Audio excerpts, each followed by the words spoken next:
this is John from ScopeStack, and welcome to the InScope podcast, where we solve all of your pre-sales, IT services, MSP needs, all in one podcast. It's amazing.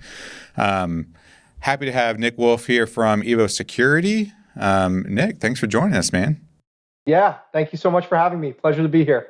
We got you outnumbered 2-1 today. We've never done the 2-1 thing before, but we felt like you were so important and this topic was so valuable that we would do it. That's right. So Let's apologies if it's a complete train wreck. No, but I think it's been good because, Jacob came from the MSP world. I came from the VAR world.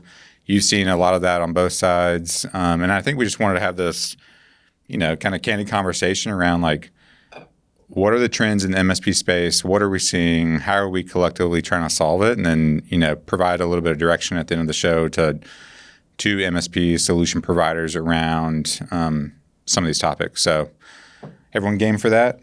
Yeah, man. So little bit of background history, though. I actually worked with Nick when I was at my previous MSP way back in the day.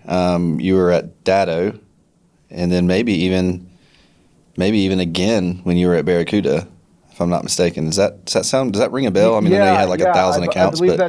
I believe that's the case. I was able to work with a lot of the same MSPs during my time, both at Datto as well as Scout Cybersecurity, which ended up getting acquired by Barracuda Network. There you go. Yeah, man, I thought so. Hit all the good ones, So it probably says a lot about Evo, and maybe just give us a little bit about Nick, your role right now, and then we'll kind of get into what we're seeing in the space. Yeah, so my name is Nick Wolf. I'm the Director of Partner Acquisition at Evo Security. We're a channel-only vendor of identity and access management for managed service providers. And really my role here at Evo is I onboard net new MSPs into the partner program, which is absolutely fantastic. It means I get to work with MSPs all day, every day. And since coming on board, I've been able to double the amount of MSPs that are doing business with us. But our work is not over yet. Yeah. That's a big trend, right? And again, maybe trend's the wrong word, but I think it's a topic that continues to get more and more awareness, as it should, especially as the landscape continues to change and the considerations that MSPs and solution providers as a whole continue to come up. So, is that stuff that y'all were seeing, right? Oh, every day. Yeah. I mean, it's every day. It's a huge concern in the tech space, period, and not only in the tech space, but in the world of consumers. I mean, just the multi-factor authentication, the need for multi-factor authentication, those type of things, the security awareness, things like that it's a huge gap that's there that's needed to be filled. Yeah, Nick, what are you seeing in the space, right? I mean, I know we can throw around MFA all the time, and you told us some stories about, hey, if I just turn this on, I feel like I've met this requirement, but you actually haven't. Maybe just give us some insight into what you're hearing from other MSPs and the industry as a whole. Yeah, absolutely. So a lot of end users nowadays are actually contacting their MSPs, asking them about multi-factor authentication and wanting a multi-factor authentication solution, really because of cybersecurity insurance. We see a lot of end users when they're trying to renew their cybersecurity insurance policy. It's now not a suggested field. It's a mandatory field in order to have multi-factor authentication enabled. And those end users contact their local IT provider, their managed service provider, in order to get that need fulfilled. And it's important that a lot of end users take this seriously. I was reading an article the other day. It's about Travelers Insurance. They actually denied a claim because the customer didn't have multi-factor authentication enabled when they said they did. In that particular case, the customer, they had multi-factor authentication enabled just for the firewalls, but they didn't roll out MFA across their web applications like Office 365 or their on-prem servers and their on-prem workstations. So it's very important that in order to qualify for most cybersecurity insurance claims nowadays, you can't just have MFA enabled in one spot for one user. It really has to be MFA enabled across all users, across all devices, whether they be appliance network devices, servers, workstations, as well as web applications in order to qualify for these cybersecurity insurance claims. Yeah, I mean, I think that's really interesting because you start talking about the role of an MSP as it relates to their end clients, and you you really have to have an understanding of like the entire business, right? I mean, you can't just say, hey, oh yeah, you have MFA, turn on the firewall. But if you don't know about this part of the business over here that has VDI solutions or it does whatever else, like you as an MSP need to take that kind of ownership and leadership, right? I mean, I know that was something that y'all were doing really well where you came from, but how does the MSP roles, how does their role change, I guess?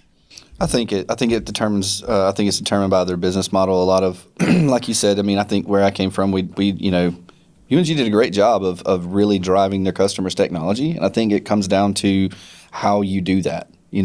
Some of these groups, you'll see some that are really large. Well, that's great. They're a really large MSP, but the problem is they have a really large client base as well. So how many people are dedicated to being, for a lack of a better term, an account manager, a VCI, or someone that's reviewing each customer's, technology and driving it, right? I mean, Nick, are you seeing stuff around the space and specifically these MSPs where you come in, you start having a conversation, and it kind of opens their eyes to, oh, I need to be doing a better job? Or, I mean, what's the reaction when you're onboarding a new MSP or you're prospecting and talking to a new MSP?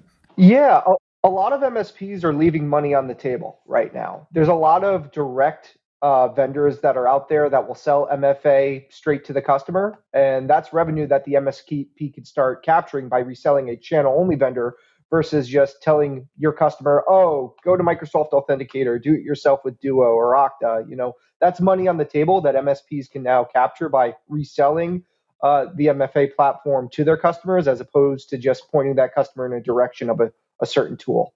And I love that idea because it's not. I would hate if I had a business theoretically, and an MSP, that I was working with is like, yeah, just go sign up for that thing and it'll solve all your needs. Like that's not a partner to me at that point. That's someone directing me. Yeah, that's someone telling you to do the job they're supposed to be doing. You're paying them for. Yeah. No, I'm with you. And the channel is a huge factor in that. I think there's a lot to be said about channel partnerships, softwares that work directly in a channel. If there's something that a managed service provider would resell to their end users, there's definitely something to be said about that. Because at the end of the day, you're going to get better support from the channel when it comes to software as a service. A lot of times, you're going to get better pricing, which you can in turn give to your customer. There's a lot of different avenues that MSPs can take and to get down that road. I think there's a lot of benefit to it. But I agree with Nick. If you're just going and saying, hey, this will solve your problems, all you have to do is just download. Here's the link. And that's kind of. I mean, that's not the greatest service that you're getting from your MSP, I guess is what I'm looking to say. Yeah, exactly. I mean, Nick, who are you out there running into day in, day out in the space, and how are you? I mean, how's Evo different? I know you mentioned channel model and some of those other pieces, but you were sharing some of that earlier. I thought it was really interesting. Yeah, sure thing. So obviously, multi-factor authentication has been around for a while, and there's a lot of vendors out there that do offer it. We see Duo a lot, we see Okta a lot, and there's nothing wrong with those products per se. Those are billion-dollar companies with thousands of employees, and the product is very, very good. Don't get me wrong there. What's different about Evo is that we are 100% focused in the managed service provider market with SMB clients in mind. That's our bread and butter. Whereas we often feel that those enterprise level vendors often neglect that market, whereas that's what we're trying to do is give the tender loving care for SMBs as it's being resold through their MSP partners. Tender loving care, is that an official marketing? I love it. I love it. Yeah. I might steal it. Yeah, I like that one. Yeah. Because the market's changing, the market's adapting. If we were to rewind about 15 years ago, right, everybody was break fix. And then the market started to change to become more managed service providers, everybody getting that monthly recurring revenue. And we're seeing the market change yet again, where a lot of these managed service providers are becoming managed security service providers, MSSPs, where they're leading with a security stack first, in addition to the other projects and services that they offer. And we're seeing a lot of MSPs that end up partnering with Evo really adding in our product as MFA as a mandatory requirement as a part of their cybersecurity tech stack. Hey, if you want to do business with me, Mr. End User Customer, as your MSSP, you're going to have my security stack. And that includes this vendor for EDR, this vendor for email protection, and this vendor for MFA. So we're definitely seeing it being bundled in as a mandatory part of the cybersecurity stack. Right. That's becoming more and more common. I think that's, and honestly, I think it's the best way to have a solid security posture.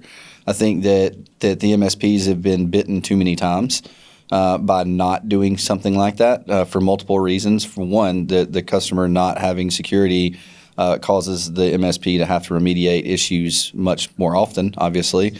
But secondly, it's the old, you don't take a Mercedes to a BMW dealership to get it worked on, right? You want to work on what your guys or your team is certified in. So by giving them this stack, you're able to give faster, more efficient service to your customer, which makes them happy. But you're also not bogging your team down with, I need to research how this tool works so I can figure out how to fix this for this customer before they get upset. So, I mean, it's a really good idea to standardize your solutions and give one tech stack to every customer if it's at all possible. Now, there's going to be nuances in that, but if you can keep it, what's the 80-20 rule, right? If you can keep 80% of your customers in the same tech stack, you're going to be much more productive. Well, I think it's interesting around, solution development as like every time you're thinking about taking a new solution, a new service to market as an MSP, like understanding that our starting point is a security layer, right? I think it impacts all the other services you layer on top of it, and being able to have tight integrations, make sure that stack works well together and go to market with it is I wouldn't say it's unique necessarily. However, I'd say, kind of what you said, Nick, is like it's evolved over time, and now it's the starting point as opposed to the ending point where we delivered a solution. Now we need to secure it. We started it at the security level layer and bolted on those solutions on top of it. So, and it just goes back. It's like full circle, around the conversation on as an MSP, the responsibility being to understand your client's business to the extent that you can so that you can provide direction around, right, don't just go sign up for MFA over there, but actually let me talk to you and understand your environment better. Right. Which seems to be hard sometimes. So it does, but I mean, I think that it's necessary. Even we can do hard things, right? It's necessary. You need to know your customers. You need to know them well, and that's where I think there's something very, very much in common with Evo and with ScopeStack. We both care about the MSP market. We care about the actual MSP and VAR industry as a whole, and we do things that's really going to impact it. And we're actually focused on impacting that community, as opposed to, here's a product we want to sell you. It's about more than that. It's about actually fixing problems that this market faces day in, day out. I mean, we've all been on the side of the MSP to where it's like, oh my gosh, this is terrible. I hate life, and how we all want to make that better for them, So I think that definitely unites our companies a bit there, because I've heard great things about Evo. I've read some articles and some testimonials, and it seems like you guys really are looking out for your customers, and that you really care about the space. The same with ScopeStack, where we really want to improve the MSP and VAR space. I think that's pretty cool. I mean, to that point, Nick, how are y'all like? It's a channel only model. You're onboarding all these. You talk to MSPs all the time. Like, how are you getting the voice of that community back into Evo and the product and essentially the service that you're offering? Yeah, so we speak with MSPs every month. We have like an all hands call with all of our partners, and that's direct feedback, as a town hall with our founder and CEO, Mike Roth. So we do that. MSPs could always contact me, or they could always give their feedback to their distribution partner on the way that they buy Evo. Currently, there's 3 ways MSPs could purchase Evo. They could purchase through my team directly here at Evo. We're also available through the ConnectWise marketplace if they're an existing ConnectWise partner. We're also available through Solutions Granted as well. So those are three main ways that a managed service provider can purchase the Evo platform. Good stuff. Well, Nick, what typically like to ask those that we have on the show, like, you know the space, you talk about this all the time, you go pretty deep in it. Like, if you were to provide any bit of like any advice for an MSP, IT solution service provider around enabling security, enabling their customers with a secure stack, like what would be your advice, kind of in the vein of what we've been talking about today? Yeah, so my advice would be to make sure that they have multi-factor authentication everywhere, right? It never hurts to add it onto every workstation, every server, every network devices for all users. It can't just be, yeah, we have multi-factor authentication enabled for one device for this one user. That way we could check a box on our cybersecurity insurance to say, yeah, we have MFA. That's not going to cut it. Your claim will get denied.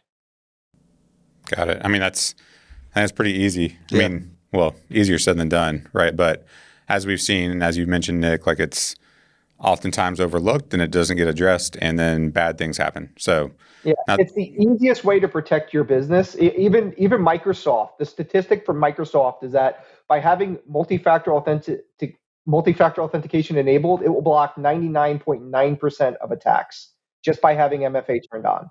I mean, that's huge. So, I mean, that's a great bit of advice, Nick. So, thanks for bringing that. If anyone's interested in talking to you more or learning more about Evo, you mentioned a couple of options, but what's the best way to get in touch, dig deeper? Just go to evosecurity.com and you can book a demo with us. My Calendly link is there, or you can email me at nick.wolf@evosecurity.com, and I'm happy to answer any questions that pop up. Good stuff. Thanks, man. Anything else, Jacob? I mean, you know, coming from this and I would just shameless plug for Evo. You guys do multi-tenant, right? Yep, absolutely. It's multi-tenant. That's legit. It's our dashboard can be white labeled with your MSP's name and logo on it, so perfect for granting like end user access to the dashboard for co-managed IT customers that might want to manage their own users. No problem there whatsoever. The multi-tenant, man, that's key. I don't think being able to log in everywhere, and have one pane of glass there, that's pretty legit. Most MFA isn't made that way, so that's fantastic, man. Great job. You guys are doing a fantastic job over there. So look forward to keeping in touch. Yeah, thanks, Nick, for joining. Well, again, if you haven't subscribed to the InScope podcast, you can go to scopestack.io/podcast. As well as if you're interested in learning more about ScopeStack and the solution that we offer around IT services scoping and pricing automation, you can go to scopestack.io, sign up for a free account, try out the plans, and see how it works for you. Again, Nick from Evo, thanks for joining us, man, and we'll see you all out there. Thank you for having me. Thanks, guys. Bye.